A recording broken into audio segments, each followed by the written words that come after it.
Well, today we are welcoming Elyce Arons, a good fan of the show and a friend of ours here, the co-founder and friend of Kate Spade. Thank you so much for joining us today. Thank you for having me. Of course, of course. First off, one of the most popular American fashion house brands, that is Kate Spade, started more than 3 decades ago, shared and also built with your good friend, Kate Spade. What can you tell us about the friendship with Kate and overall the Kate Spade brand and how it began?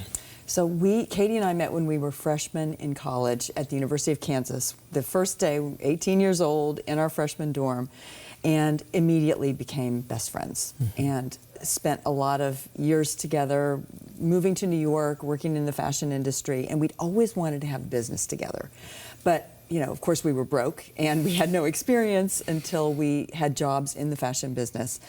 And then really about 7 years after we made it in New York, in our respective jobs, Katie and her husband Andy called me one night and said, okay, we're gonna start a handbag company, and will you join us? And that's how it started.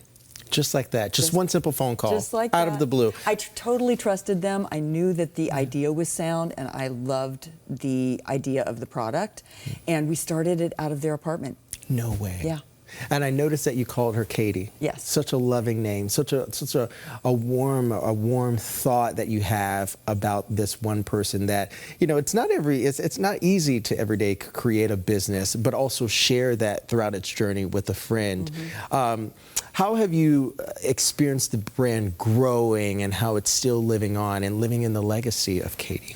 Well, you know, I think it was a very unique brand when we launched it, compared to what else was out there. Because at the time, there were leather bags from Europe with a lot of hardware on it, and then there were canvas LL Bean bags. There wasn't a lot in between when we launched Kate Spade.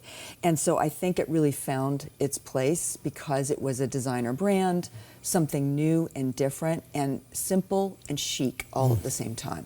So I think it really resonated with a lot of young women who were just graduated from college, getting their first job, and as well, to, you know, women who were 40 and up.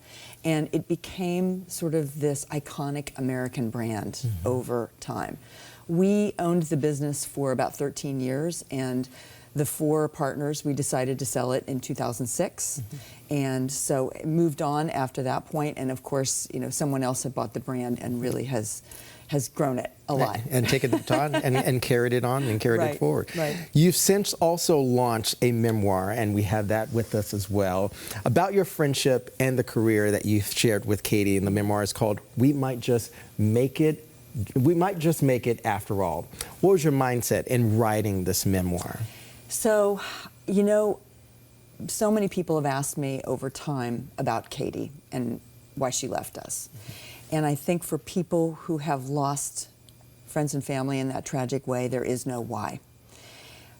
I wanted to focus on her life and not how she left us. So, and our long-term friendship and our entrepreneurship and starting 2 businesses together, and describe New York City in the 90s when it was gritty, but there was a ton of opportunity.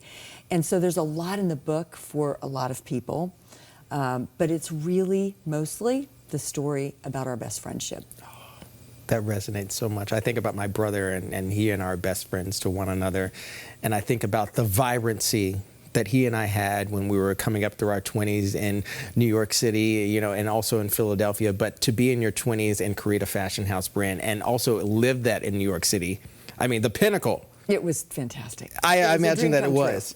What would you want readers to get out of your memoir?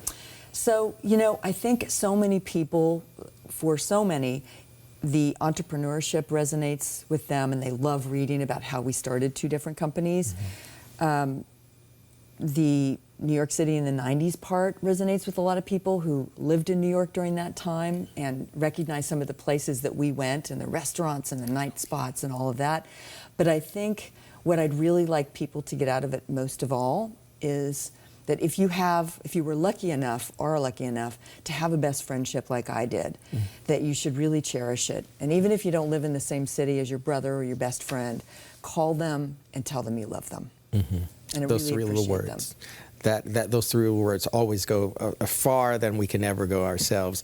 Would you say this serves as your love letter to your friend? Yes, absolutely. And it really tells the story of sort of our relationship and how it changed over time and grew over time, but that it was always very solid. I love that. And since then, you've created a new clothing line, Yes. and that is Frances Valentine. Yes. Tell us as much as you can So about Katie this and fashion I brand. launched Frances Valentine as an accessory business Okay. in 2016. Okay. And it was doing really well. We started with handbags and shoes because those are the items that she loved to design. And after we lost Katie, I wanted to, which was 2 years later in 2018, I wanted to make something as a tribute to her.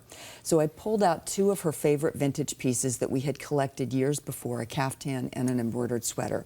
And we remade those pieces, and they sold out immediately. They sold out again and again and again, and people started asking us for all of the pieces we were using in our campaigns, which were our vintage pieces we had collected. So we started making swing coats and cigarette pants and sweaters and all sorts of things, and it really grew into a full apparel line to complement our already existing footwear and handbag line. And I really feel like Katie's still inspiring the design of that in a way, because those are the pieces that we had collected together. And so she, for me, is still a part of the company in my heart. A love letter and also a love story being lived out across the different stores that you have across the country. Tell us where our viewers can perhaps even find some of these pieces at your stores. So we've got 9 store locations. We have one in Dallas, one in Houston, Palm Beach, Naples, Atlanta, Alexandria, Birmingham, New York City on Madison and 73rd, and Sag Harbor, New York. Oh my gosh, that's amazing and amazing.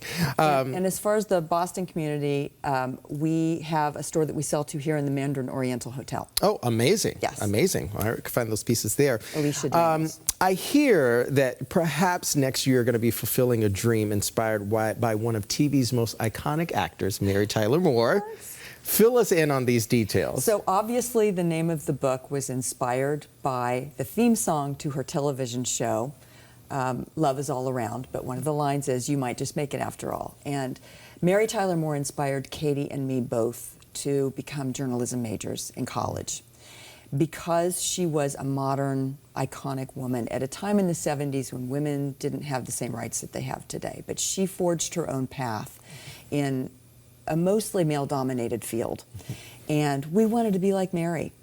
And so Mary came to meet us at Kate Spade when right after we launched Kate Spade. So we got to meet her in person. She came and met you. Yes, she loved our handbags and wanted to meet us. So that was a dream come true.